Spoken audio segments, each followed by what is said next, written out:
What if I told you that one of the most transformative powers you can awaken is not action, but inaction? What if true mastery over your reality begins not by asserting your voice, but by holding silence with intention? In a world saturated with opinions, demands, and stimuli, ignoring has become a revolutionary act. But not just any kind of ignoring, this is the kind woven with wisdom. Ignoring as the wise do, with awareness, with compassion, with clarity. Most people believe that power lies in control, in response, in defense. They believe their identity is affirmed in every argument won, in every word that overpowers another. But the ancient masters of the East, especially within the Buddhist tradition, taught something very different. They taught that the one who does not react is freer than the one who always responds, that the one who chooses not to engage with what does not deserve their energy begins to govern their inner world like a serene emperor. Imagine for a moment that you're walking along a mountain path. With every step, someone throws stones at you, hoping you'll stop, turn around, and strike back. But you remain silent, steady, and each stone falls without touching you. In the distance, the noise fades away, the mountain remains unmoved by the wind. This is the art of ignoring with wisdom. This video is a deep exploration, not of the ego that wants to be right, but of the soul that longs for peace. We will speak of the subtle power of non-reaction, of how Buddhism has taught for centuries the path toward equanimity, and why not engaging is one of the highest forms of energetic protection. We'll show you why you don't need to respond to everything, how to discern what deserves your attention and what only seeks to drain it, and how to cultivate an unshakable mind in the midst of chaos. Because in times of noise, conscious silence becomes the highest form of wisdom. Prepare to discover a teaching as ancient as it is powerful, a secret in plain sight, understood by few. Because ignoring, when it is born from understanding and not from indifference, is a way of loving your peace. And protecting your peace is protecting your soul. When Siddhartha Gautama, the prince who renounced his kingdom, sat beneath the tree of enlightenment, he was not seeking the noise of the world, but its silent core. The Buddha, as he would later be called, did not teach his disciples how to respond with aggression to the outer world, nor how to win arguments, nor how to defend a social image. He taught them to see clearly, and in seeing clearly, one stops becoming entangled with what lacks substance. In Buddhist teachings, one of the deepest pillars is detachment. But take note, detachment is not the absence of feeling, it is the absence of entanglement. It is observing an emotion, a judgment, or a criticism the way one watches a cloud crossing the sky. It is recognized, accepted, and allowed to pass. This is key to understanding the power of ignoring others from a spiritual perspective. It is not about contempt, but about inner mastery. The word Buddhists use is Upekkha, translated as equanimity. It is the final jewel of the four sublime states, along with compassion, loving-kindness, and empathetic joy. Equanimity is remaining centered, even when the external world trembles. It is ignoring, not from indifference or pride, but from compassion that refuses to let your energy spill over into stimuli that do not build your path. Let's look at a historical example.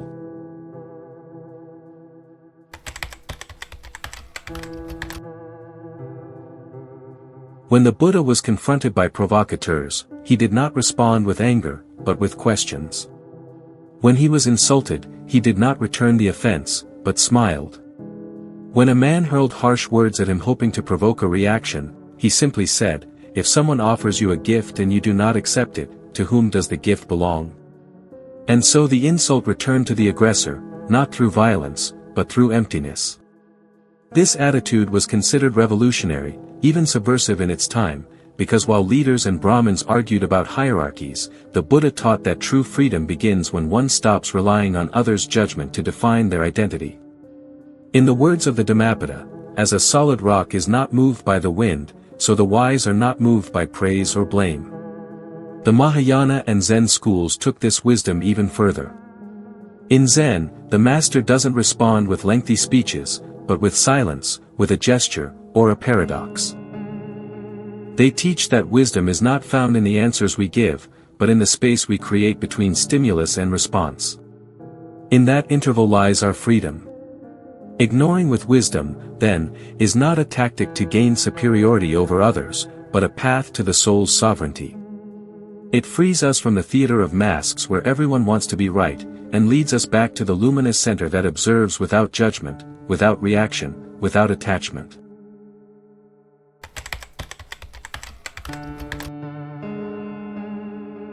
At the heart of Buddhist teachings lies a profound image, the mind as a serene lake.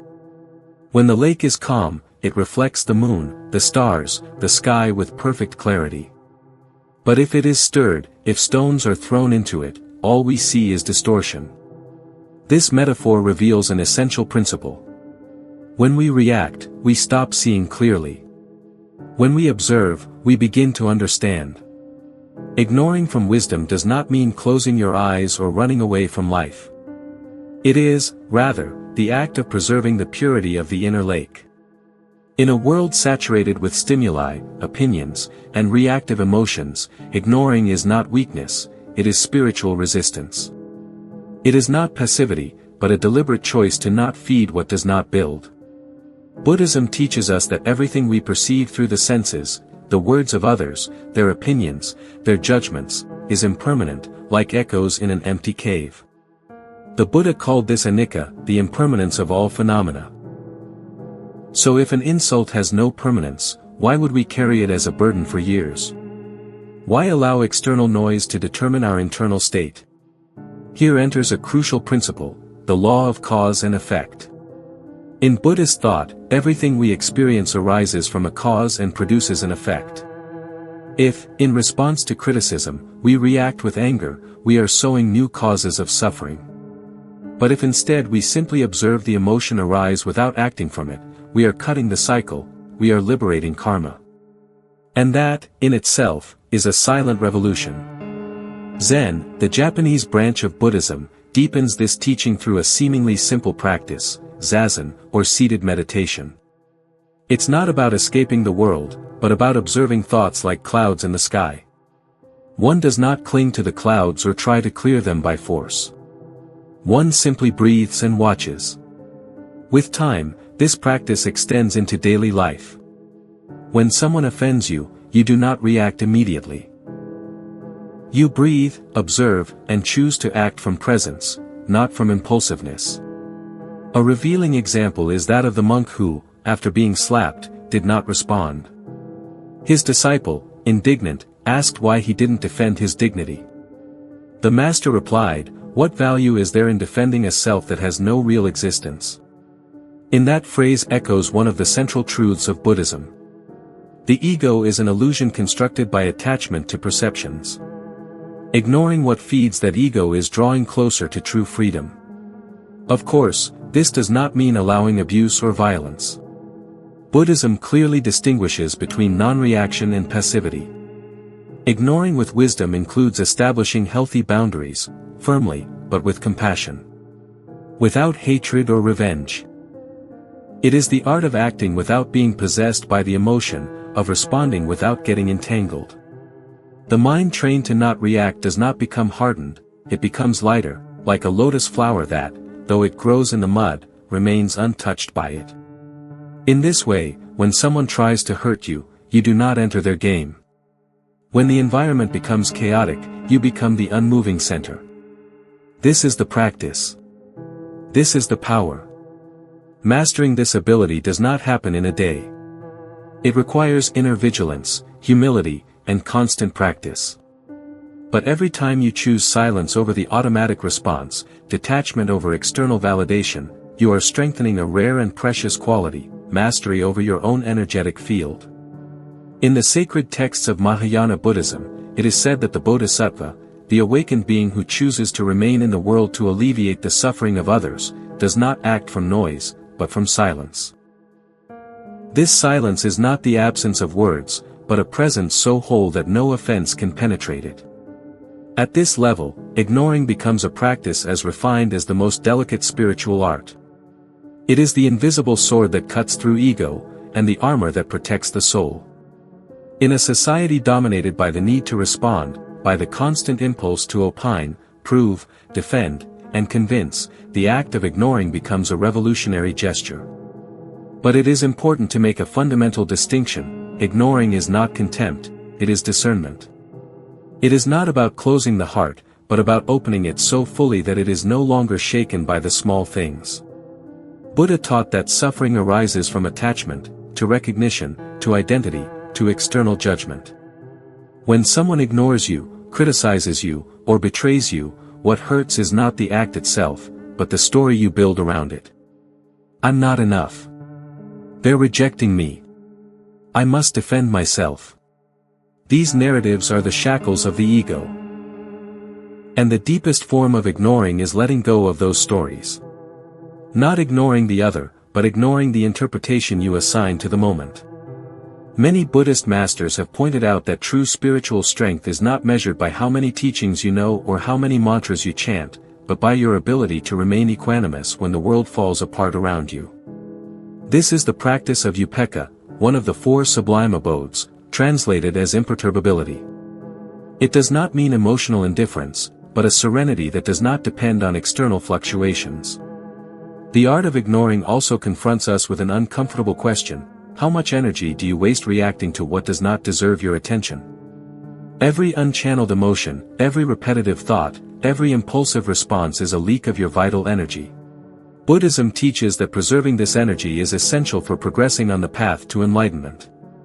To ignore, then, is to protect your inner temple. An old Zen proverb says, "When the wise man points at the moon, the fool looks at the finger." In other words, the more we focus on the superficial, criticism, judgment, fleeting opinions, the further we move from deep truth. Learning to ignore is learning to see the moon amidst the noise of pointing fingers that distract and demand attention. It's also important to understand that ignoring from a place of awareness is not disconnection, it is alignment. It's about acting from the center, not from the periphery. The monk who smiles in the face of provocation does not do so because he feels nothing, but because he has already understood that peace does not depend on the outside world. By ignoring the attack, he embraces his practice, and that is a form of compassion, not feeding the chain of pain. Often, the wisest thing you can do for yourself and for others is to not respond from the same vibrational level that attacks you. Rise above. Breathe. Remember that you are not your emotion, nor your fleeting thoughts, nor the projections of others. Each time you choose not to react, not to get entangled, not to respond from the ego, you are saying, "I rule my temple."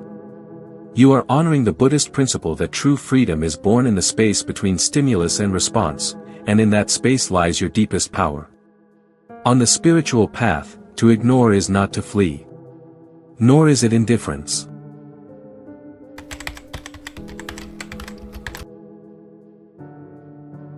It is an advanced form of inner care, a shield forged in the alchemy of discernment.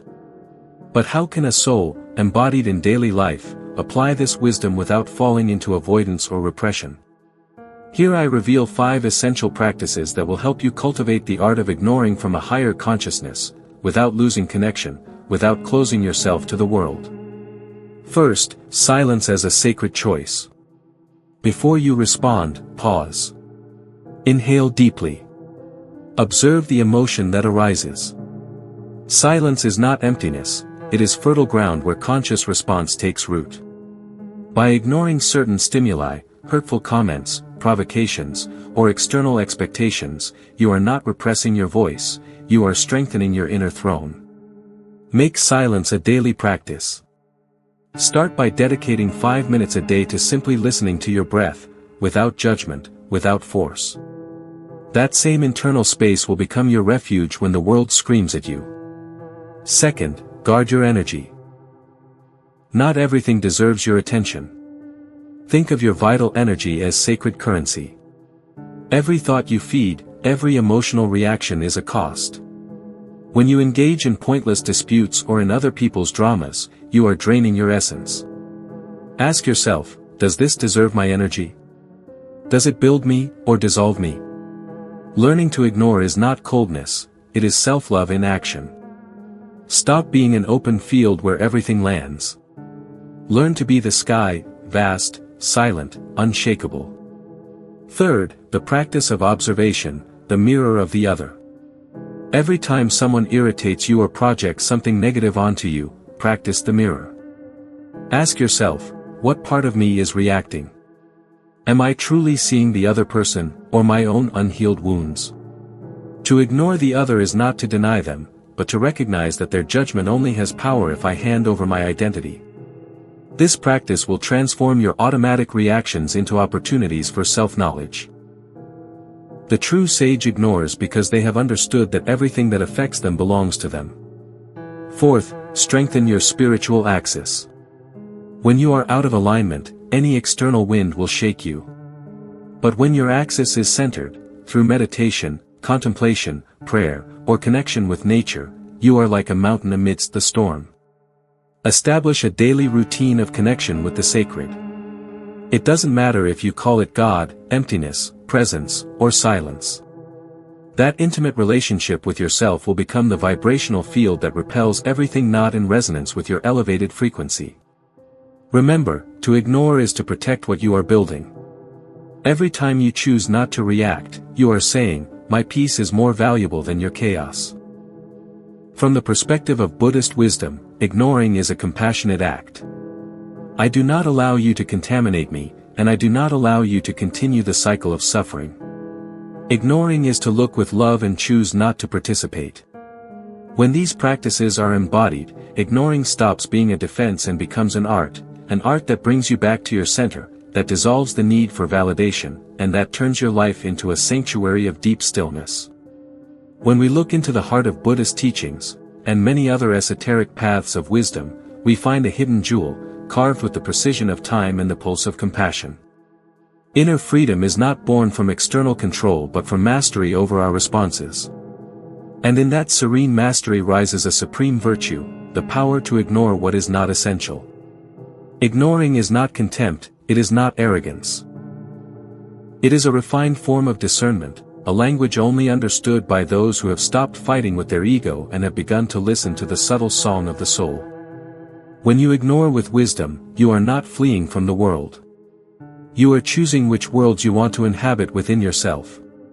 On this journey, you have come to a deep understanding that ignoring can be more revolutionary than responding, that sometimes silence is sharper than 1,000 words, and that giving up the need to have the last word is not weakness but an act of spiritual power. Because when you stop reacting to external noise, you begin to hear the inner whisper of your true self. Remember this. The great sages, the mystics, the enlightened ones, they were not those who imposed themselves with force, but those who cultivated the art of detachment. Buddha did not ignore the world out of indifference, but because he understood that many voices are merely echoes of unresolved suffering. To ignore does not mean to harden the heart, but to open it only to what elevates it. In an age of constant stimulation, opinions everywhere, and judgments falling like acid rain, learning to ignore is a practice of mental hygiene, a gift to the soul. When you choose not to get hooked, not to respond to empty criticism, not to seek external approval, you are making space for peace to bloom, for focus, for expansion. And you are not alone on this path. More and more souls are awakening to this truth, that not everything deserves a response, that not everything spoken needs to enter our energetic field, that we can and must choose what we resonate with. That is inner sovereignty. So if this message has touched something within you, if something in these words has sparked a moment of clarity, I invite you to do something simple yet powerful. Subscribe to this channel to continue exploring the wisdom that transforms. Like this video if you feel its energy has served you, and above all, share it with those who may need this quiet reminder, that peace is not shouted, it is cultivated.